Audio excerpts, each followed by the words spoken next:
We got to start with the Yankees because what probably would have been another demoralizing loss if this had just been like a month or so ago was avoided. You know, this would have been another one that you could have just added to the low light reel, Moose, that we rattle off this like laundry list of horrible losses that the Yankees have, incurred over this season. They blow leads in the 7th, in the 8th, in the 9th, in the 10th. I mean, these are your high leverage guys. Loizaga, Green, Britton, all blowing saves. Just add in Clay Holmes, like for good measure. You had Peralta and Higashioka couldn't get on the same page. But improbably, the Yankees win this one anyway. It took nearly 5 hours, and this is just not the type of game that the Yankees have won this season. This is the kind of game that just an Aaron Boone gut punch game. Meanwhile, he wasn't even there to see the end of it because he got ejected in the 7th as he was arguing that Jonathan Loizaga got called for a balk. But, I mean, don't look now. The Yankees are the hottest team in baseball. They're 16-7 since the break. They've won 21 of their last 30. I mean, been a good run. This has been an excellent run, and it's been almost just impossible to predict because every day there's another person going down. And whether it was Glaber yesterday with the thumb, which, the Yankees are saying this is actually a good thing because they avoided any kind of ligament damage or anything like that, to all the guys who are on the COVID list. I mean, this is like supposed to be Yankees like taking steps back, and instead they're charging ahead. And we've talked so much and we've written off the Yankees, and the season has just been a disaster until the trade deadline, and all the losses were loud. Remember we were talking about that? The losses were loud. I'd say they've completely changed it. They're winning games like they did last night, despite all the obstacles in front of them. And I'm just wondering if Yankee fans are starting to trust this team again. Yeah, let's just appreciate what that game was last night, first and foremost. I mean, it was crazy. I mean, it really was. To go scoreless through 6 innings and then have each team score in the 7th, 8th, 9th, 10th, and 11th innings, to see the Yankees, as you ran through, blowing leads left and right, and then, put up that 3 spot in the top half of the 11th and, hold on to the 8-6 victory. By the way, another Moose and Maggie pick of the day winner yesterday, laying the run and a half minus 105. So just to pat ourselves on the back, because if you don't pat yourself on the back, nobody else will. So, but, it was an unbelievable game. It was. I mean, it really was. I mean, it was long. You were, it was a long night as that game ended close to 1 o'clock in the morning. But still, it was fun. There was a lot of decisions over the course of the game that, people were critical of. Enough with the Aaron Boone criticism about, Jonathan Loizaga and keeping Jamison Tyone in the game. And, Loizaga comes in and, the ball goes right off of Voigt's glove. Yep. And, obviously Rizzo makes that catch. Voigt doesn't. Dyson then ends up at second. You mentioned the balk. I thought it was the right call, even though Boone got ejected for it. He goes over to third, sac fly later. The game is tied up, and you're saying, oh, here we go again. And the Yankees, as you mentioned, this is going to be another gut punch loss. And, they showed you a grittiness to this team, Maggie, that you haven't really seen a lot of this year. It's really been other teams being gritty against the Yankees. Whether it be, the Angels at 1 o'clock in the morning off Aroldis Chapman, whether it be the Astros, against Chad Green, whether it be the Mets against Aroldis Chapman and Alonso hitting that home run. I mean, you've seen other teams come back and give the Yankees one gut punch loss after another, and give the Yankees a lot of credit last night, because that's a game that they had that game won 3 or 4 occasions, and Kansas City came back on them. Zach Britton's not the same guy this year that he has been over the course of his career, and they still win that game. So you mentioned about the trust factor with the Yankees. Well, do I completely trust them? I don't know if I'm there yet. I don't know if I'm, even though the numbers are really good. You mentioned hottest team in baseball. You look at what their record is since the All-Star break. You mentioned the record over the last 30 games, what they've been able to do, winning series, all of these things. I don't know if I'm completely there yet. I'll tell you this, they're a lot more watchable. There were times this year the general manager said, we're playing bad baseball. We're really an unwatchable team. Yeah. It was frustrating to watch the Yankees when they wouldn't come through in the clutch. It was frustrating last night. The quote was, we suck right now. Yeah, it was frustrating last night, Maggie, early in the game when they left guys on base, runners in scoring position, man on third, 1 out, don't score that run. You're saying, here we go again. The Yankees are going to have one of those nights out in Kansas City. Hernandez pitched very, very well last night for the Royals. He's a good young starter that's going to be very, very good for Kansas City, and they were talking about that on the Yes Network last night, that they believe that he could be a top-of-the-rotation starter when he figures it out. And he was good. And Jamison Tyone, last 9 starts, I mean, he has been unbelievable. He's not been one of the best pitchers ERA-wise. He's one of the best pitchers in the American League, one of the best pitchers in all of Major League Baseball. He's figured it out. And, so there are positives with that.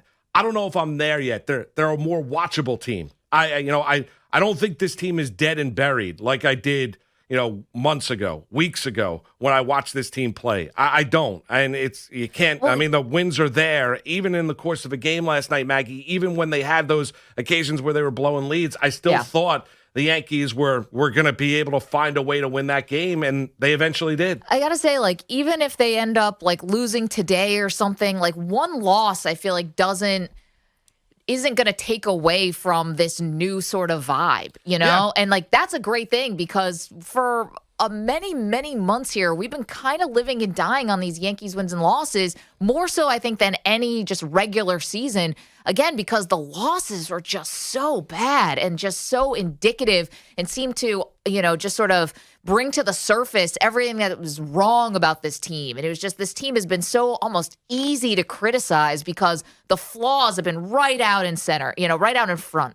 Just from the lineup to the base running to the defense to the bullpen at times to the starting rotation at times, everyone has taken their turn just being bad for this team.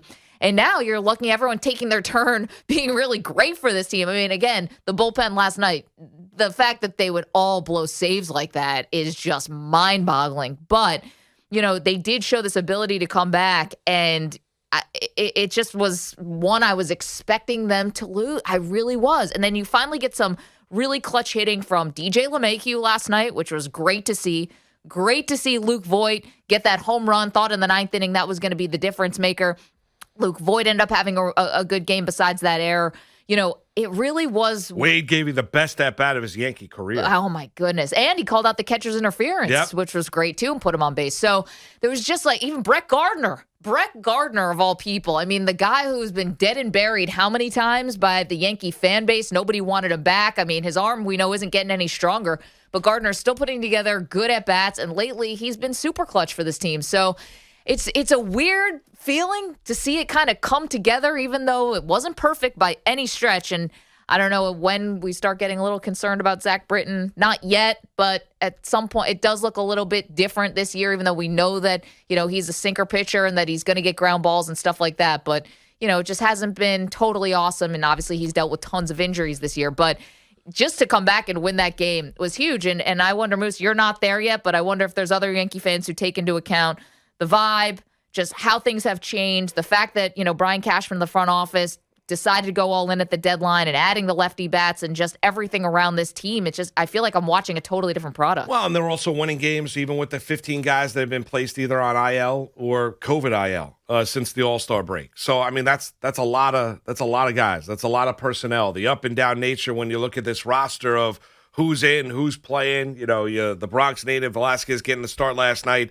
at shortstop, and pretty cool. I saw the picture of that Sweeney tweeted out of with him as a kid at the old Yankee Stadium in the Bronx, and then watching him now play shortstop for the Yankees, a dream come true. He signed with the Yankee organization because he wanted the opportunity to be able to maybe play for the Yankees on the major league level, and he got that opportunity last night in Kansas City. That's good. And Maggie, Listen, I think we all see the Yankees are playing a lot better baseball. They're winning games. So, there's nobody. They're leading with the results. The town idiot could tell you that they're playing better baseball for sure.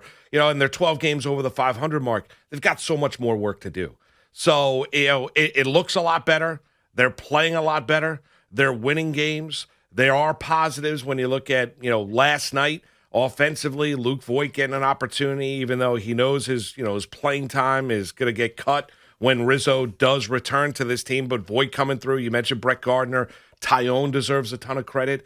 I heard Susan before the game last night driving home on the Yankee pregame show last night up the West Side Highway, talking about Jamison Tyone when she was interviewing Aaron Boone and saying that, I was chatting with Tyone over at Yankee Stadium before they headed on the road to Kansas City and said he believes he's got another level to hit, that he's still working on stuff and working stuff through. And, he's been great.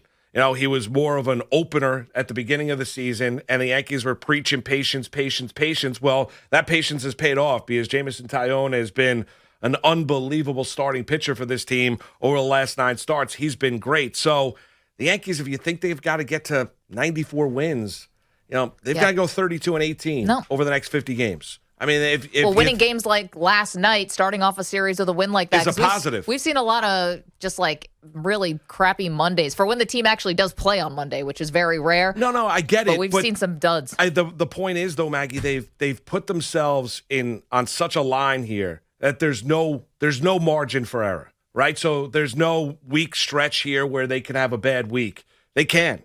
I mean, they really can't. And we look at them as whether it be 6 games out in the American League East, whether it be, whatever it is, 2.5 out in the AL wild card for the second wild card spot in the American League. The Yankees don't have a ton of wiggle room here because a lot of other teams around the MLB trade deadline improved themselves too. They played a lot better baseball. They put themselves into a conversation that probably 3 weeks ago, Maggie, I never thought we'd probably be having this conversation on a Tuesday morning, but we are, and I'm happy we are. And last night's game, even though I'm bleary-eyed on this Tuesday morning because it was a 5-hour game, and it was a late game last night out in Kansas City, I put my head to the pillow last night, a happy Yankee fan, because they found a way to win that game, but with the understanding of they've got so much more work to do, and there's no wiggle room for the Yankees to play with. Yeah, just 2 back in the wild card. 2.5. But the Blue Jays are right behind them, just 3 back. And you mentioned being bleary-eyed and, kind of being a little disoriented after staying up so late last night to watch that Yankee game, which was super compelling,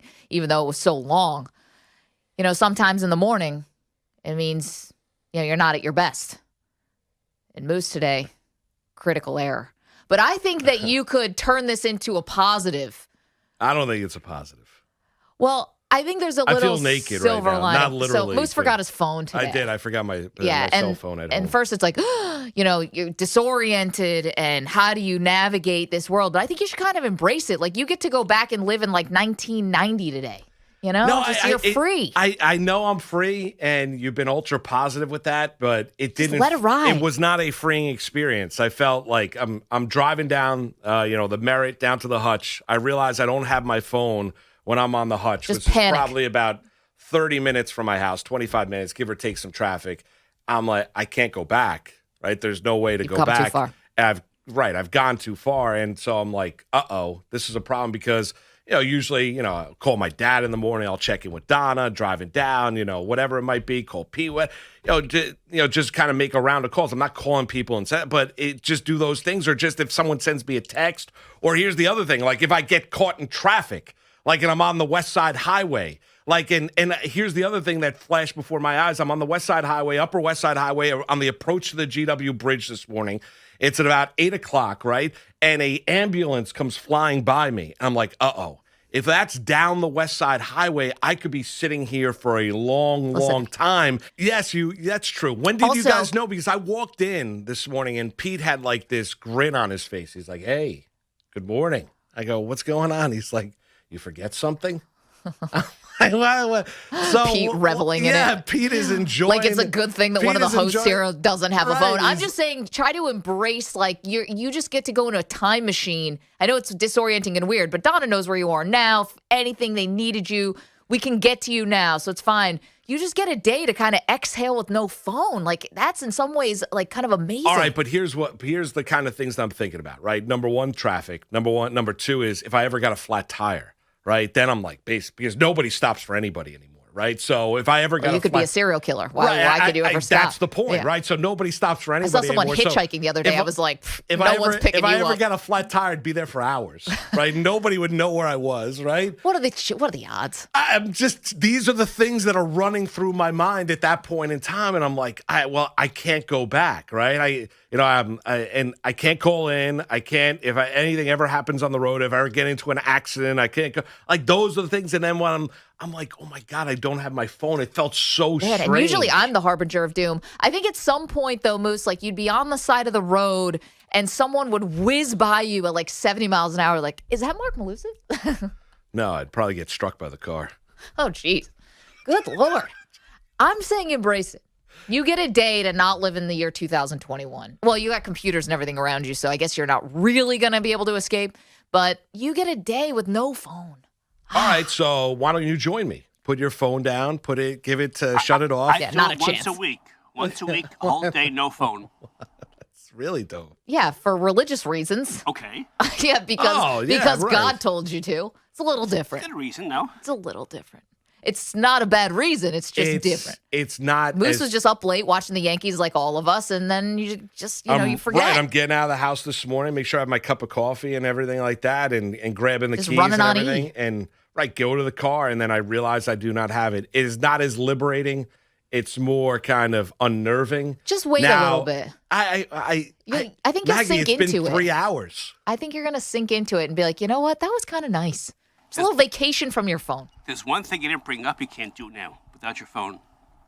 Your What? email, your work email, you can't get to it. I have my laptop, thank God. He's got a laptop. The work email, you need the phone to. For Oh, security reasons. the authentication? Yes. Two-factor? Yes. That's right.